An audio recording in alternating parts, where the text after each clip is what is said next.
Welcome to Ask a Therapist, a show where qualified therapists stop by to answer all your questions.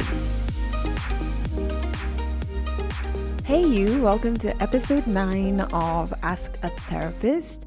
Welcome to this show by Legally Clueless Africa, where you get all your questions answered by a counselor or a therapist, and it's questions that are going to help you on your healing journey. How can you get your questions to us? Well, in the show notes, there's a question form. Drop it there. Keep listening for your answer.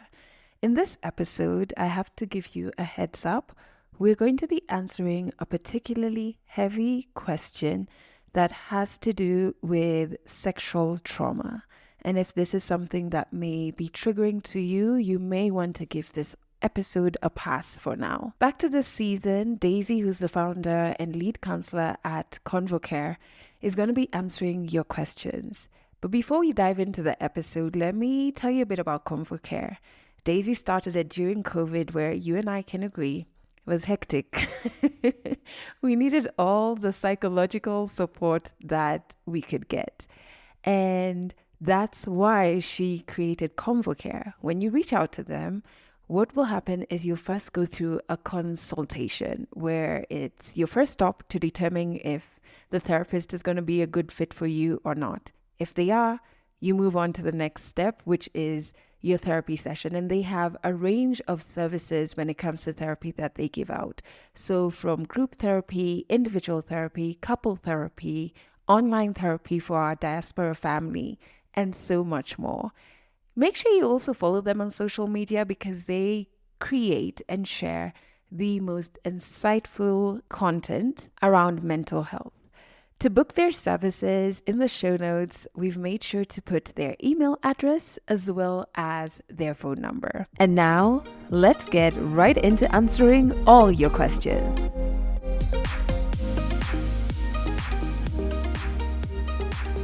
All right, welcome to another episode with Daisy. And just a heads up, a bit of a trigger warning. The question in this episode does touch on matters sexual violence, which could be traumatic to a few people. The question that we got was, how do I navigate sexual trauma? For I am secondary survivor of rape, where my elder sister was raped when I was the age of 7. And later, between the age of 7 to 10, my elder brother used to hold my nether regions. I'll just censor it like that. Yes. And that disgusted me a lot. I haven't shared with anyone, especially my brother's incident, but it lives in my head. For rape, I was the respondent to the situation. And what I mean by the respondent, I'm the one who informed my mom that something is amiss about my sister. At the time she was 10. Further to everything is that my relationship with sexuality is super convoluted. I would love to hear how you speak to this. Yeah. Okay. I just have to say sorry and just send so much love to you. This is a lot, and I'm not the therapist. She'll talk in 2 seconds, but I have to commend you for having so much clarity with such heavy emotion. Yes. I would also love to extend my apologies. I want to say I'm so sorry. I hope you find healing. And so just to speak into that, so what is happening is, one, vicarious trauma. Vicarious trauma is the type of trauma that happens when you're the secondary survivor. So, for example, for doctors, for nurses, when you're helping someone through it, then it is possible that you go through similar symptoms that they go through, similar PTSD, post-traumatic stress disorders symptoms. So this person might have gone through that when this happened to their sister. But now the fact that it happened to them as well could also mean now that they actually did go through it again. Yeah. So I extend my sorry to them. I hope that they can heal. And I would, for this person specifically, I would like them to seek support, because to process sexual trauma could be difficult, and to do it alone could be overwhelming. So it is very important that they seek support. And yes, so just like they have mentioned, when you experience sexual assault at a very young age, it is possible that it could affect your relation to intimacy. So for them, I would really recommend that they seek support. But meanwhile, things that they can do to help them through this phase is to be able to, number one, journal about how they're feeling. I'm sure that through the experience, they have different emotions pent up. So towards their brother, for example, the fact that his family also makes it very difficult. So I would advise that they do a letter to their brother as well, addressing those feelings that they have. What are they feeling actually towards their brother? Look at the relationship that they have currently. Does it seem like things are overlooked? How do you even feel about that? So address those pent-up emotions that you could have. Also now, regarding their sister, try and think of how things were back then. What exactly did you feel in that season? Those pent-up emotions usually have a way of catching up with us. So noticing how things make you feel is one way to actually be present for yourself. So for them, it is very important that they seek help. However, they can practice journaling, they can practice mindfulness so that they are present within themselves. And most importantly, I would like them to seek help. Yeah. And in terms of like sexual trauma, what are some of the ways it affects how we arrive in relationships, intimate relationships? Yes.